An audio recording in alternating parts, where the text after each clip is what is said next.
क्या आपने कभी ऐसा महसूस किया है कि जीवन में हर रास्ता बंद हो गया है? जब अंधेरा इतना घना हो कि आगे का रास्ता दिखाई ही न दे, जब मन इतना भ्रमित हो कि समझ में न आए कि क्या सही है और क्या गलत। आज मैं आपको एक ऐसी कहानी सुनाने जा रहा हूं जो 5000 वर्ष पुरानी है, लेकिन आज भी उतनी ही प्रासंगिक है। ये कहानी है एक महान योद्धा की, जो युद्ध के मैदान में खड़ा होकर टूट गया, और उस दिव्य ज्ञान की जिसने न केवल उस योद्धा को बल्कि युगों युगों तक करोड़ों लोगों को जीवन जीने का मार्ग दिखाया। कुरुक्षेत्र का विशाल मैदान, दो विशाल सेनाएं आमने सामने खड़ी हैं। शंखनाद हो चुका है, युद्ध शुरू होने वाला है। लेकिन अचानक कुछ ऐसा होता है जिसकी किसी ने कल्पना भी नहीं की थी। दुनिया के सबसे महान धनुर्धर अर्जुन, जिनके हाथों में गांडीव धनुष कभी नहीं कांपा था, आज कांप रहे हैं। उनकी आंखों में आंसू हैं, उनका गला रुंध गया है। वो योद्धा जो हजारों दुश्मनों को अकेले हरा सकता था, आज अपने ही धनुष को उठाने में असमर्थ है। क्यों? क्योंकि सामने खड़े लोग कोई अजनबी नहीं हैं, वो उनके अपने हैं। उनके गुरु द्रोणाचार्य, उनके पितामह भीष्म, उनके मामा, उनके भाई, उनके मित्र। अर्जुन का हृदय चीख उठता है। उनके मन में प्रश्नों का तूफान उठ रहा है। क्या ये युद्ध सही है? क्या राज्य पाने के लिए अपनों को मारना उचित है? इस विजय का क्या अर्थ होगा जब प्रियजन ही न रहें? अर्जुन अपने सारथी श्री कृष्ण से कहते हैं, हे केशव, मैं युद्ध नहीं करूंगा। मेरे हाथ कांप रहे हैं, मेरा मुख सूख रहा है, मेरे शरीर में कंपन हो रहा है। मैं अपने गुरुजनों को मारकर राज्य का भोग नहीं करना चाहता। मैं भिक्षा मांगकर खा लूंगा, लेकिन अपनों का रक्त नहीं बहाऊंगा। मैं मोहग्रस्त हो गया हूं, मुझे समझ नहीं आ रहा कि मेरा धर्म क्या है।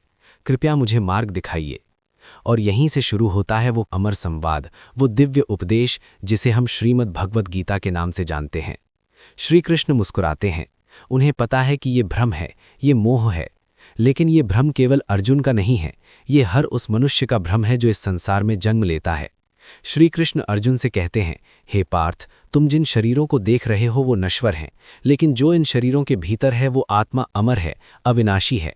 शरीर तो वस्त्र की तरह है जो जीर्ण होने पर बदल दिए जाते हैं। आत्मा को न तो शस्त्र काट सकते हैं, न अग्नि जला सकती है, न जल गला सकता है, न वायु सुखा सकती है। आत्मा अजन्मा है, नित्य है, शाश्वत है।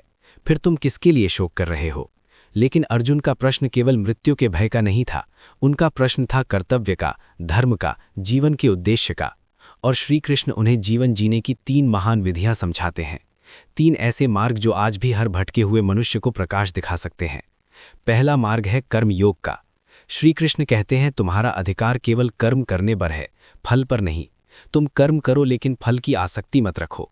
ये संसार का सबसे बड़ा रहस्य है। हम सब काम तो करते हैं, लेकिन हमारी नज़र हमेशा परिणाम पर रहती है। हम सोचते हैं कि अगर मैं ये करूँगा तो ये मिलेगा, अगर नहीं मिला तो हम दुखी हो जाते हैं, निराश हो जाते हैं। लेकिन कृष्ण कहते हैं, यही तुम्हारे दुख का कारण है। परिणाम तुम्हारे हाथ में नहीं है। परिणाम अनेक कारणों पर निर्भर करता है। तुम बीज बो सकते हो, लेकिन वर्षा तुम्हारे हाथ में नहीं। धूप तुम्हारे हाथ में नहीं। मिट्टी की उर्वरता तुम्हारे हाथ में नहीं। तो फिर फल की चिंता क्यों? तुम अपना कर्तव्य पूरी ईमानदारी से करो, पूरी शक्ति से करो, पूरी लगन से करो। बाकी ईश्वर पर छोड़ दो। सोचिए, अगर हम ये सिद्धांत अपने जीवन में उतार लें तो कितना बदल जाएगा। विद्यार्थी पढ़ाई करता है, लेकिन परीक्षा के परिणाम की चिंता में घुलता रहता है। व्यापारी मेहनत करता है, लेकिन मुनाफे की चिंता में सोता नहीं। नौकरी करने वाला काम करता है, लेकिन पदोन्नति की चिंता में जलता रहता है। ये चिंता ही हमारे जीवन का जहर है। कृष्ण कहते हैं, चिंता छोड़ो, कर्म करो, फल ईश्वर पर छोड़ दो। और ये कर्म निष्काम होना चाहिए। निष्काम का अर्थ है बिना किसी स्वार्थ के। जब हम दूसरों की भलाई के लिए काम करते हैं, समाज की सेवा के लिए काम करते हैं, तो वो कर्म सच्चा कर्म बन जाता है। वो कर्म हमें बांधता नहीं, मुक्त करता है। श्री कृष्ण कहते हैं, कर्म करते हुए भी तुम अकर्ता बने रहो। यानी ये भाव रखो कि मैं केवल निमित्त हूँ, मेरे माध्यम से ईश्वर काम कर रहा है। दूसरा मार्ग है भक्ति योग का। श्री कृष्ण अर्जुन से कहते हैं, सर्वधर्मान परित्यज्य मामेकम शरणम व्रज। सभी धर्मों को छोड़कर केवल मेरी शरण में आ जाओ। ये भक्ति का मार्ग है। जब तुम ईश्वर के प्रति पूर्ण समर्पण कर देते हो, जब तुम उसे अपना सर्वस्व मान लेते हो, तो तुम्हारे सारे भय समाप्त हो जाते हैं।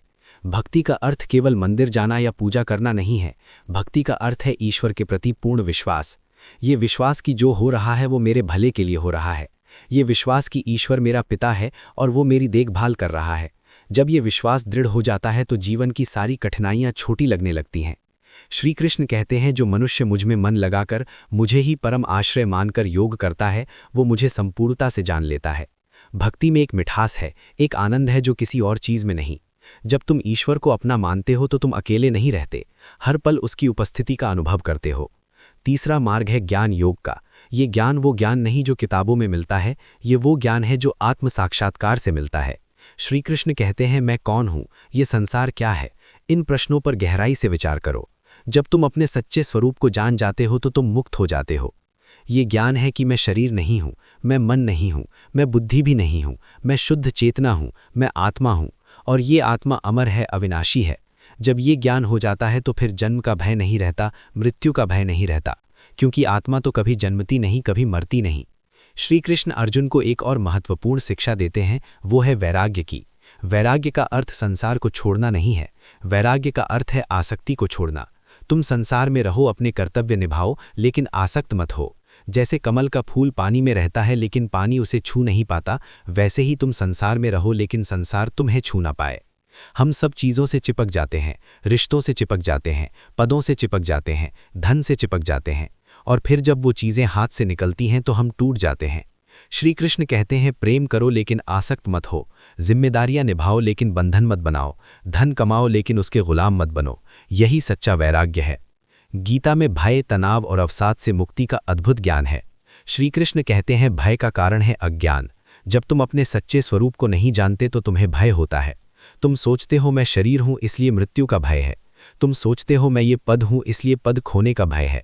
लेकिन जब तुम जान जाते हो कि मैं आत्मा हूं तो सारे भय समाप्त हो जाते हैं। तनाव का कारण है अपेक्षाएं। हम दूसरों से अपेक्षा करते हैं, हम परिस्थितियों से अपेक्षा करते हैं, और जब वो अपेक्षाएं पूरी नहीं होती तो हम तनावग्रस्त हो जाते हैं।